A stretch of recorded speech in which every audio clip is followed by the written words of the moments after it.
جی ناظرین، میں ہوں میر اکرام اور آپ میرا یوٹیوب چینل دیکھ رہے ہیں میر اکرام نیوز۔ آپ نے اگر ابھی تک میرا چینل سبسکرائب نہیں کیا تو کر لیجئے، جتنی بھی تازہ ترین خبریں ہیں وہ آپ تک پہنچیں گی۔ پاکستان میں جو موجودہ سیاسی بحران ہے، جس کی وجہ سے سارا نظام درہم برہم ہوا ہے، اس پر بات کریں گے کہ سیاستدان کس طرح پھیلتے ہیں، کس طرح ہر چیز کو اپنی لپیٹ میں لے لیتے ہیں پاکستان کی سیاست میں۔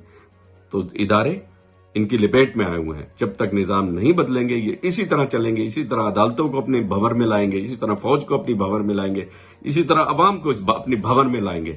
تو بہتر ہے وہ نظام لایا جائے جس میں یہ کروڑوں روپیہ خرچ کر کے ہر حلقے میں الیکشن ہو رہے، نہیں، پارٹی کا منشور جیتے، لوگ ان کا کام کو جیتے، اس کے بعد ایک شخص اپنی مرضی کا تعین کر کے جو صحیح اہل کام کرنے والے لوگ ہیں ان کو اپنی کابینہ میں لائے اور ان سے کام لے۔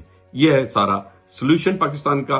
اس کے علاوہ باتیں کریں کہ جی آج یہ ہو گیا، آج اسلام آباد میں ایک مرغی نے انڈا دے دیا، اس کے بعد مرغی اس انڈے سے بچہ نکل آیا، یہ چیزیں بہت پرانی ہو گئی ہیں۔ اس سے عوام کو مت الجھائیں، عوام کو سیاسی بنا کر آپ نے پاگل کر دیا۔ بیسٹ ہے سسٹم چینج کریں جس سے عوام کی اس وقت ڈیمانڈ ایک ہی ہے کہ یہ فرسودہ بدبودار سسٹم اب چینج ہونا چاہیے۔